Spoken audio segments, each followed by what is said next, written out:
말하노니 형제들아 내가 이것을 말하노니 혈과 육은 하나님 나라를 이어받을 수 없고 또한 썩는 것은 썩지 아니하는 것을 유업으로 받지 못하느니라.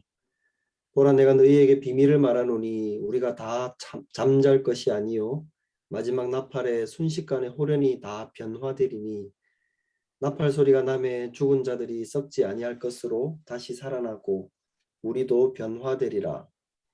이 썩을 것이 반드시 썩지 아니할 것을 입겠고 이 죽을 것이 죽지 아니함을 입으리로다. 이 썩을 것이 썩지 아니함을 입고 이 죽을 것이 죽지 아니함을 입을 때에는 사망을 삼키고 이기리라고 기록된 말씀이 이루어지리라. 사망아 너의 승리가 어디 있느냐? 사망아 네가 쏘는 것이 어디 있느냐? 사망이 쏘는 것은 죄요 죄의 권능은 율법이라. 우리 주 예수 그리스도로 말미암아 우리에게 승리를 주시는 하나님께 감사하노니 그러므로 내 사랑하는 형제들아 견실하며 흔들리지 말고 항상 주의 일에 더욱 힘쓰는 자들이 되라. 이는 너희 수고가 주 안에서 헛되지 않은 줄 알미라. 아멘.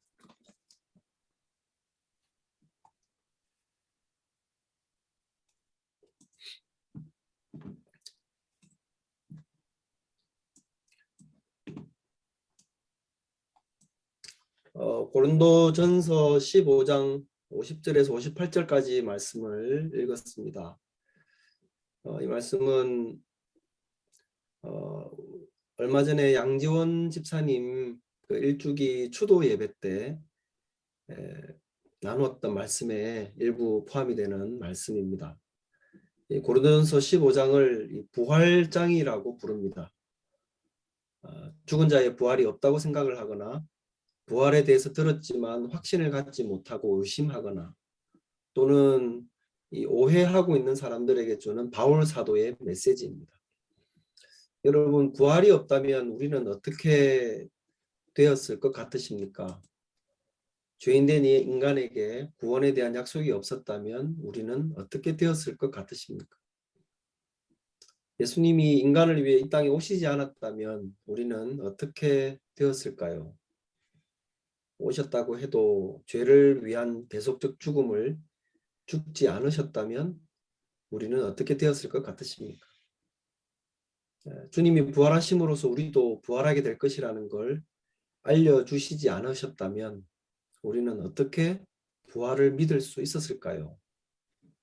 주님의 부활을 본 제자들이나 또는 바울처럼 부활하신 주님을 만나고 나서 변화된 사람들이 이 부활의 복음을 목숨을 걸고 전해주지 않았다면 우리는 어떻게 되었을 것 같으십니까? 이 부활의 소식이 말씀을 통해서 우리에게 전해지지 않았다면 어떻게 되었을 것 같으십니까? 우리는 부활을 기대하거나 소망할 수 없었을 것입니다.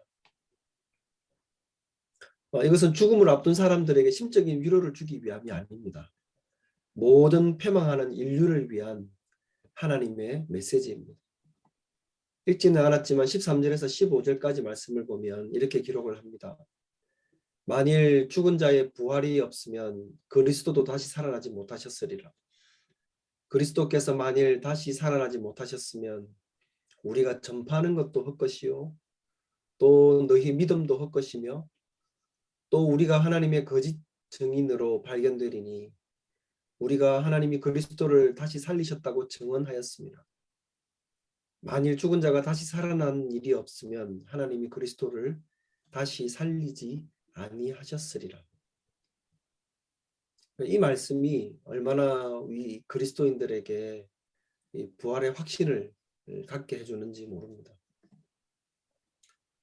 예수님이 죽으시고 장사한 이후부터 3일 이후 정확하게는 이틀이 지난 3일째 부활하시기까지 무슨 일이 있었는가에 대해서 복음서는 별다른 기록이 없는데요. 유일하게 마태복음 말씀에 보면 흥미로운 기사 하나를 알려줍니다. 그게 뭔가 그러면 대제사장들과 바리새인들이 함께 이 빌라도에게 찾아가서 모였다는 내용입니다. 마태복음 27장 62절에 보면 그 이튿날은 준비일 다음 날이라 대제사장들과 바리새인들이 함께 빌라도에게 모여 이르되라고 기록을 합니다. 여기서 그 이튿날이라는 말은 예수님이 십자가에서 죽으신 그 다음 날이라는 말입니다. 근데 이 사람들이 갑자기 왜 빌라도에게 모였을까요? 우선 이 일 자체가 사실은 매우 드문 장면입니다. 왜냐하면 이방인의 집에 들어가면 부정하게 된다는 믿음이 당시에 있었기 때문입니다. 지난 주간 고난주간에 우리가 묵상했던 요한복음 말씀을 읽으셨다면 다들 기억을 하실 겁니다. 예수님을 불법적으로 신문했던 대제사장 가야바가 예수님을 총독 빌라도에게 보냈을 때 예수님을 끌고 갔던 그 수하들이 스스로를 더럽힘 받지 않고 이 유월절 음식을 먹으려고 빌라도의 관정 안에 들어가지 않고 밖에서 예수님을 그들에게 넘겨줬다고 기록을 하죠. 이게 바로 당시의 일반적인 종교적인 관습이었습니다. 그런데 대제사장들과 바리새인들이 직접 빌라도를 찾아갔다는 거죠. 더 놀라운 것은 이 사람들이 빌라도를 만나러 간 날이었습니다. 조금 전에 읽어드렸던 마태복음 27장 62절을 다시 읽으면 이렇습니다. 그 이튿날은 준비일 다음 날이라 대제사장들과 바리새인들이 함께 빌라도에게 모여 이르되, 여기 나와 있는 준비일이라는 말은 안식일 전날이라는 말입니다. 근데 준비일 다음 날이라 그랬으니까 무슨 날입니까? 안식일 날이죠. 그러니까 안식일 날 대제사장들과 바리새인들이 다른 사람도 아닌 빌라도를 직접 찾아갔다는 이야기입니다. 도대체 무슨 급하고 중요한 일이 있길래 저들의 종교적인 전통마저도 다 무시하고 빌라도에게 모인다는 말입니까? 그 뒤에 쭉 이어지는 구절들을 보면 저들이 찾아갔던 이유가 나옵니다. 이 사람들이 빌라도에게 말하기를 이렇게 이야기합니다. 저 속이던 자가, 예수님을 가리키는 거죠. 저 속이던 자가 살아있을 때 자기가 사흘 후에 다시 살아날 것이라 말한 것을 우리가 기억합니다. 그러니 병사들을 명해서 무덤을 사흘까지 굳게 지키게 하십시오. 혹 그의 제자들이 와가지고 그 시체를 도둑질한 후에 백성들에게 가서는 그가 죽은 자 가운데서 다시 살아났다라고 하면 얼마나 많은 사람들이 또 현혹되겠습니까? 라고 하면서 이 무덤 앞에 경비병을 둘 것을 건의를 했습니다. 여러분 한번 생각을 해보십시오. 이 사람들이 두려워했던 게 정말 그것이었을까요? 제자들이 시신을 훔쳐가고 나서 사람들에게 가서는 예수님이 살아나셨다 라고 이렇게 소문을 퍼뜨리는 것. 이게 정말 이 사람들이 두려워했던 일일까요? 우선 제자들이 뭘 위해서 이런 일을 벌여야 했을까요? 제자들이 이런 일을 벌여가지고 얻는 게 당시에 뭐였을 것 같으십니까? 오늘날 뭐 통일교나 신천지처럼 이미 그 종교 집단 내에서 엄청난 재산과 권력을 누릴 수 있는 상황이라면 어쩌면 그렇게 해서라도 그 집단의 믿음을 유지하려 할 수 있습니다. 문선명이 죽고 나서도 그 집단은 여전히 엄청난 부를 누리면서 돌아가고 있습니다. 물론 그 자식들, 형제들 간에 많은 재산과 권력의 다툼들이 있긴 했지만요. 지금 신천지에도 보면 이만희가 죽고 난 이후에 대한 교리화 작업을 하고 있다고 그러지 않습니까? 그동안은 이만희가 죽지 않는다고 가르쳐 왔는데 뭐 그 사람이라고 별 수 있습니까? 그래서 이만희를 추종하는 사람들이 교리화 작업을 통해서 그가 죽고 난 이후에도 이 종교 집단이 유지되도록 하려고 준비를 하고 있는 겁니다.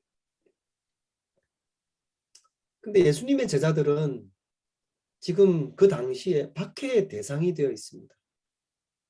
예수님이 죽으시고 난 이후에 그들이 누릴 수 있도록 남겨진 것은 아무것도 없었죠. 심지어 예수님이 십자가 위에서 숨을 거두시기 직전에 이 제자 요한에게 모친 마리아를 부탁하면서 이렇게 말씀을 하셨습니다. 보라, 너의 어머니라.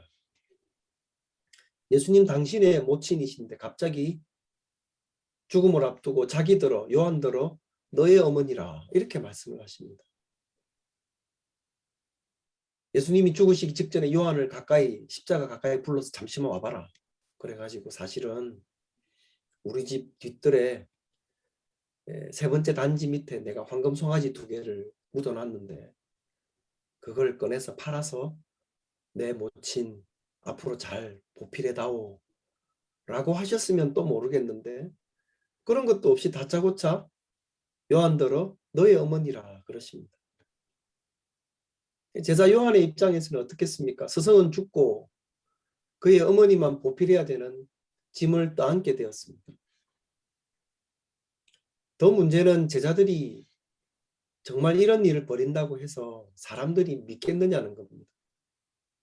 만약 제자들이 진짜로 시신을 훔치고 나서 예수님이 살아나셨다고 사람들에게 소문을 내면 사람들이 그 소문을 믿을까요? 살아나신 모습을 보지 않고도 누가 예수님이 부활하셨다고 말을 하면 그런 줄 믿게 될까요, 여러분? 누가복음에 보면 엠마오로 가던 그 제자들에 대한 기록이 나오죠. 예수님이 십자가에 달려 죽으시고 난 이후에 제자들 2명이 낙심해서 예루살렘으로부터 고향 엠마오로 내려가고 있었습니다. 가면서 이 사람들이 이런 이야기를 합니다. 야, 너 들었냐? 뭐? 예루살렘에서 신기한 일이 있었대. 여인들이 새벽에 무덤에 갔는데 예수님 무덤에 갔는데 시체는 보이지를 않고 천사가 그 여인들대로 예수님이 살아나셨다고 그렇게 이야기를 하더래. 또 우리와 함께 있던 다른 제자 2명도 그 무덤에 따라갔는데 그들도 예수님을 보지를 못했대. 라는 이야기를 이 2사람이 하면서 엠마오로 걸어가고 있었습니다. 제자들이라고 한다면 적어도 이 정도 정황에 대해서 들었다고 하면 혹시 예수님이 진짜 말씀하셨던 대로 부활하셨던 것일까? 진짜 부활하신 걸까? 라는 말이라도 서로 해야 되는 것 아니겠습니까? 그런데 그런 말을 하고 서로 가면서도 주님이 부활하셨을 것이라는 상상은 단 한 번도 하지를 않았습니다. 여러분, 부활이라고 하는 게 그런 것입니다. 죽었다가 살아난다고 하는 것이 그게 맞는 겁니다. 살아난 걸 보지도 않았는데 죽은 사람이 살아났다고 사람들이 이야기를 하면 믿을 사람이 어디에 있겠습니까? 어떻게 보면 그들이 믿음이 없는 게 아니라 어쩌면 못 믿는 게 당연하다고 할 수도 있습니다. 그런데 예수님께서 그런 사람들에게 그런 이야기를 하면서 가고 있는 그 제자들에게 나타나셔서 모든 것을 마음에 더디 믿는 자들이여 라고 하시면서 그들에게 나타나셨죠. 무슨 말입니까? 지금 예수님의 제자들은 대제사장들이나 바리새인들이 빌라도에게 염려하면서 했던 말처럼 이런 일을 벌일 상황도 안 되었고 그런 상상조차도 못하고 있었다는 이야기입니다. 그리고 또 하나 무덤을 지킬 병사가 필요했다고 한다면 사실은 대제사장 수하에도 성전 경비병들이 있습니다. 이 겟세마네 동산에 가서 예수님을 잡아온 병사들도 로마 병정들이 아니라 성전을 지키는 대제사장 수하의 경비병들이었거든요. 그러니까 정말 무덤을 지키고자 했다면 자기 수하의 병사들을 시켜서 사흘 동안 무덤을 지키게 할 수도 있었습니다. 그런데 그러지도 않고 안식일 날 빌라도를 찾아가서 이 무덤을 지켜야 된다라고 이야기를 했다는 거죠. 조금 전에 말씀을 드린 것처럼 안식일 날 이 사람들이 빌라도를 찾아간 걸로 봐서 종교적인 이유는 분명히 아닙니다. 그러면 이 사람들이 왜 빌라도를 찾아갔을까요? 저는 저들 안에 두려움이 있었기 때문이라고 생각합니다. 정작 빌라도 앞에서는 예수님을 가리켜서 저 속이던 자가 라고 하면서 말은 했지만 그들의 내면 깊은 곳에서는 그래도 혹시라도 하는 마음이 있었던 거죠.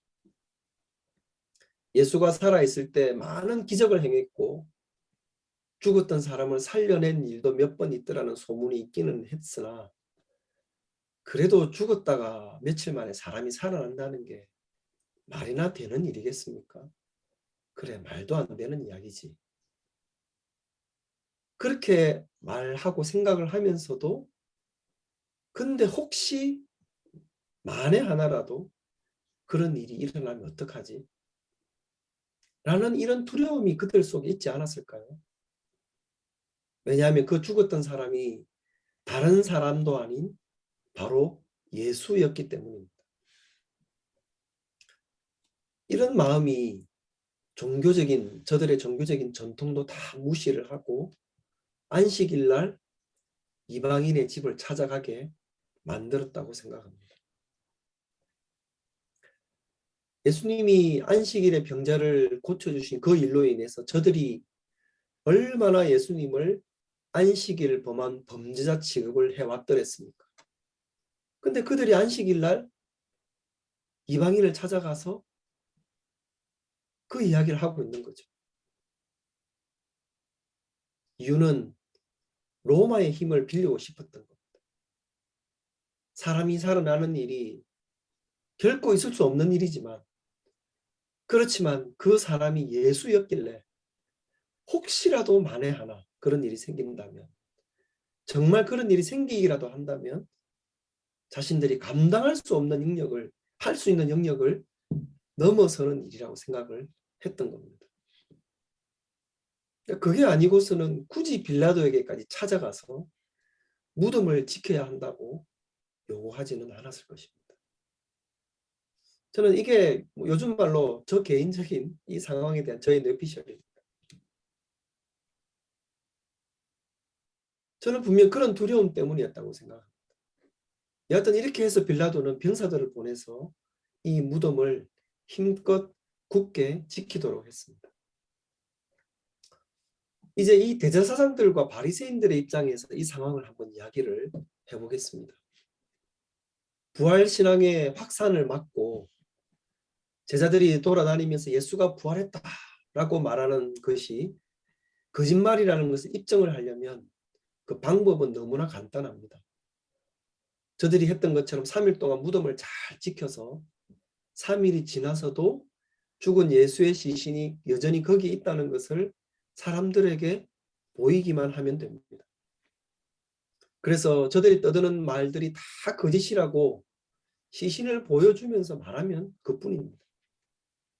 그러면 예수를 따르는 무리들은 저절로 소멸되겠죠. 그러나 그들은 무덤을 제대로 지키지 못했습니다. 아니 정확하게 말하면 무덤은 제대로 지켰습니다. 분명히 불침번을 서면서까지 3일 밤낮을 꼬박 잘 지켰을 겁니다. 3일 동안 아무도 무덤에 접근하지 못하도록 철저히 막고 있었을 겁니다. 누구든 그 시신을 훔쳐가지 못하도록만 하면 되는 것이었거든요. 그런데 사건은 무덤 안에서 일어나고 있었습니다. 어느 누구든 병사들이 막고 있는 무덤에 접근할 필요도 없었습니다. 주님께서 말씀하셨던 대로 죽음을 이기시고 부활하시게 된 겁니다. 그 몸을 싸고 있던 세마포는 그대로 두시고 조용히 몸만 일어나셨습니다. 약속하셨던 대로 부활하신 것이었지만 사실은 이를 아무도 믿지를 않았습니다. 심지어 제자들도 십자가 옆까지 따라왔던 여인들마저도 주님의 부활을 믿지 못했습니다. 생전에 많은 기적을 행하셨고 이적을 행하셨고 그리고 그것을 옆에서 지켜봐 왔지만 그래도 이것만큼은 믿지 못했습니다. 3일이 되던 날 이들이 무덤을 찾았지만 잘 아시는 대로 부활을 기대해서 간 것이 아니라 부패해 가고 있을 이 스승의 시신에 악취를 좀 감출까 해서 향품을 발라 드리려고 찾아갔을 뿐이었습니다. 근데 가보니까 주님은 그 자리에 계시지 않았습니다. 예수님의 시신을 찾는데 더 조급해져야 되는 사람들은 사실은 제자들이 아니라 병사들이었습니다. 왜냐하면 그 시신을 찾아야만 부활이 거짓말이라는 것을 입증할 수 있기 때문입니다. 그러나 그들은 예수님의 시신을 찾을 수 없었습니다. 여러분, 시신이 없어진 것으로 부활을 증명할 수 있을까요? 그렇지 않습니다. 시신이 사라진 것만으로도 부활을 증명할 수는 없습니다. 부활을 증명하려면 부활하신 몸을 보아야 됩니다. 이것 말고는 그 무엇으로도 증명할 수 없습니다. 부활하신 주님이 아니고서는, 그리고 부활하신 주님을 보지 않고서는 제자들의 변화와 목숨을 건 부활의 복음 전도 역시 우리가 설명할 수 없습니다. 가끔 자기 신념을 위해서 목숨을 바치는 사람들이 있습니다. 비록 그게 나중에 잘못된 것이라 판명이 나더라도 그런 신념을 위해 죽는 사람이 간혹 있습니다. 하지만 거짓이라고 믿는 것을 위해서 자기 목숨을 바치는 사람은 없습니다. 게다가 예수님의 제자들 모두가 예외 없이 이것을 전 생애를 바쳐서 전하고자 하였다는 걸 우리는 말씀을 통해 봅니다. 이것은 주님의 부활이 아니고는 있을 수 없는 일입니다. 더군다나 우리는 예수님의 제자들의 과거를 잘 알지 않습니까? 더디 믿는 사람들이었고 두려움이 닥치면 먼저 부인하고자 급급했던 사람들이었고 위험이 닥친다고 느낄 때는 먼저 도망갔던 사람들입니다. 이런 사람들의 과거를 우리가 잘 알고 있기 때문에 예수님의 제자들이 부활하신 주님에 대해서 목숨을 걸고 증거하였다라는 사실은 더더욱 믿을만 하다는 것이죠. 이 믿음에 대해서 여전히 확신을 갖고 있지 못하는 독자들에게 바울 사도는 이렇게 말합니다. 고린도전서 15장 16절에서 20절까지 말씀을 보면 만일 죽은 자가 다시 살아난 일이 없으면 그리스도도 다시 살아나신 일이 없었을 터예요. 그리스도께서 다시 살아나신 일이 없으면 너희의 믿음도 헛되고 너희가 여전히 죄 가운데 있을 것이요. 또한 그리스도 안에서 잠자는 자도 망하였으리니 만일 그리스도 안에서 우리가 바라는 것이 다만 이 세상의 삶뿐이면 모든 사람 가운데 우리가 더욱 불쌍한 자이리라. 그러나 이제 그리스도께서 죽은 자 가운데서 다시 살아나사 잠자는 자들의 첫 열매가 되셨도다. 예수님이 부활하지 않으셨다면 우리가 부활을 논하는 것은 불가능할 뿐만 아니라 아무 의미가 없습니다. 나는 죽지만 너희들은 부활할 것이다 라는 말은 그 어떤 신뢰도 얻지 못합니다. 부활하신 주님께서 우리들의 첫 부활의 열매가 되셨습니다. 그렇기 때문에 그리스도 안에서 잠을 자는 모든 사람들도 이 부활에 동참하게 될 것이고 우리가 그것을 알고 있는 것입니다. 이것이 본문에서 말씀하는 바입니다. 마지막으로 바울 사도는 다음의 메시지로 부활장인 15장을 매점하고 있습니다. 51절에서 53절까지 말씀을 보면 보라 내가 너희에게 비밀을 말하노니 우리가 다 잠잘 것이 아니요 마지막 순간에 마지막 나팔에 순식간에 호련히 변화되리니 나팔 소리가 나매 죽은 자들이 썩지 아니할 것으로 다시 살아나고 우리도 변화되리라. 이 썩을 것이 반드시 썩지 아니할 것을 입겠고 이 죽을 것이 죽지 아니함을 입으리로다. 그리고 마지막 57절 58절에서 우리 주 예수 그리스도로 말미암아 우리에게 승리를 주시는 하나님께 감사하노니 그러므로 내 사랑하는 형제들아 견실하며 흔들리지 말고 항상 주의 일에 더욱 힘쓰는 자들이 되라. 이는 너희 수고가 주 안에서 헛되지 않은 줄 아니라 라고 매점하였습니다. 얼마나 감사한 메시지입니까? 여러분, 우리 주님 부활하셨습니다. 우리도 부활하게 될 것입니다. 양지원 집사님도 보게 될 것이고, 믿음 안에서 먼저 떠나간 우리의 지체들을 보게 될 것입니다. 그리고 우리도 주님 안에서 그곳에 있게 될 것입니다. 견실하고 흔들리지 말고 항상 주님의 일에 더 힘쓰는 자들이 되시기 바랍니다. 여러분의 수고가 주님 안에서 헛되지 않은 것을 주님 안에서 우리가 알고 있기 때문입니다. 이 믿음의 은혜가 우리 모두에게 함께 있으시기를 주님의 이름으로 축원드립니다. 같이 기도드리겠습니다.